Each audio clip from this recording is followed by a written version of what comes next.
Welcome back to Mindful Deconstruction, where we explore the journey of healing and self-discovery beyond religion. Today we're diving into a vital topic for many of us on this path, the role of community in healing from religious trauma. One of the hardest parts of leaving a faith is often the loss of community. Religion, for many, wasn't just a set of beliefs, it was a support system, a network, a family. When you leave, it can feel like the ground has disappeared beneath your feet. I know that for me, that's probably the most traumatic thing that's ever happened in my life, was leaving the church and feeling like I'd lost my entire community.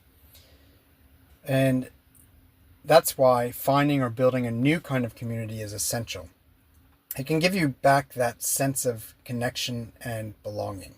Let's start by acknowledging the importance of community in any healing journey, but especially in healing from religious trauma. Leaving a faith tradition can be isolating.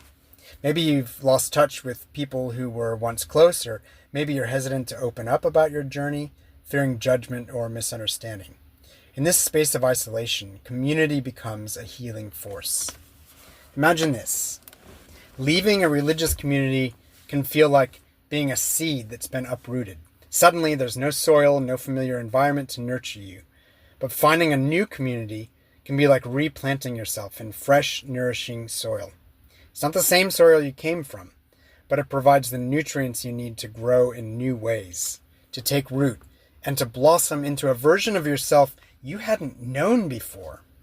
Let's talk about ways to find this kind of community. One of the great advantages of our modern world is the ease of finding online communities. That didn't exist when I left Christianity. There are Facebook groups, Reddit forums, and support communities specifically for people healing from religious trauma or navigating deconstruction.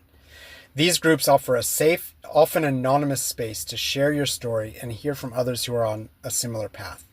For many, these online spaces become lifelines, providing that first layer of connection when they're not ready to open up to people in their everyday lives. When you join one of these groups, consider posting your story or responding to someone else's. Sometimes the simple act of reading others' experiences can make you feel seen and remind you that you're not alone. If you're ready to take it a step further, consider looking for in-person meetups or local support groups. Many communities now have groups specifically for people who have left strict religious backgrounds. Even if you don't find a group labeled religious trauma, you might find supportive spaces in general mindfulness or spiritual wellness groups, LGBTQ plus centers, or recovery groups that can offer shared understanding and support. Being in the physical presence of others who understand your experience can be deeply comforting. It's powerful to look around a room and realize that others have wrestled with similar doubts, fears, and hopes. That collective understanding can be profoundly validating and can help dismantle the lingering shame or guilt often tied to religious trauma. Mindfulness circles, meditation groups, or healing circles can also be incredible sources of support. These groups aren't focused on any specific religious ideology, but instead provide spaces for introspection, compassion, and shared presence. They're usually open to people from all backgrounds, and the focus on mindfulness can be particularly grounding. In a healing or mindfulness circle, you don't need to explain your religious past or the details of your journey. You're simply there to practice being present, to breathe, and to feel supported by others in the room. Over time, you might build connections in these spaces that feel genuine and supportive of who you are becoming. If you can't find a community that feels right, consider starting your own. It could be as simple as gathering a few friends who understand your journey for regular coffee chats, or creating a small group focused on healing and mindfulness.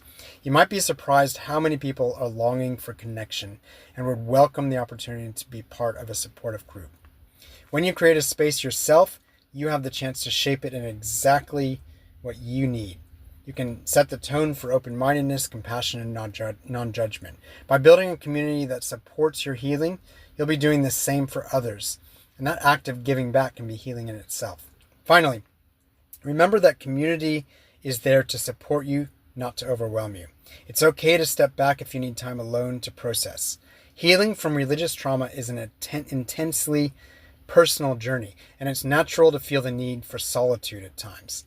Think of community as a safety net you can return to when you're ready, rather than something you have to be involved in all the time, especially if you felt the pressure of a religious community that said you have to come every Sunday or you're doing something wrong. Think of community like a campfire on a dark night. When you're healing from religious trauma, the path forward can feel dark and uncertain. Alone, it's easy to feel lost. But when you gather with others around the campfire of community, there's light and there's warmth. You don't have to sit at the campfire every night, but when you're cold or unsure, it's there to welcome you back. Just as a fire needs multiple logs to keep it going, community is sustained by the shared presence and stories of each person. Heading from religious trauma isn't easy. I should say healing from religious trauma isn't easy. But you don't have to do it alone. Community offers us perspective, validation, and a sense of connection that's essential on this journey. Whether it's an online forum, a local support group, or a few friends who really get it, know that there are people out there who understand and are ready to support you. Thank you for tuning in today. If this episode resonated, consider reaching out to find or build your own community of support or joining ours, which you can find information on applying to be a part of my community at jeremywest.net. Remember, healing is possible, and you deserve a space where you can feel seen and supported. If you have questions or ideas for future episodes, or if you're interested in working with me on your mindfulness journey, please reach out at jeremywest.net. And as always, stay present, keep practicing, and remember, mindful deconstruction is about moving forward, one mindful step at a time.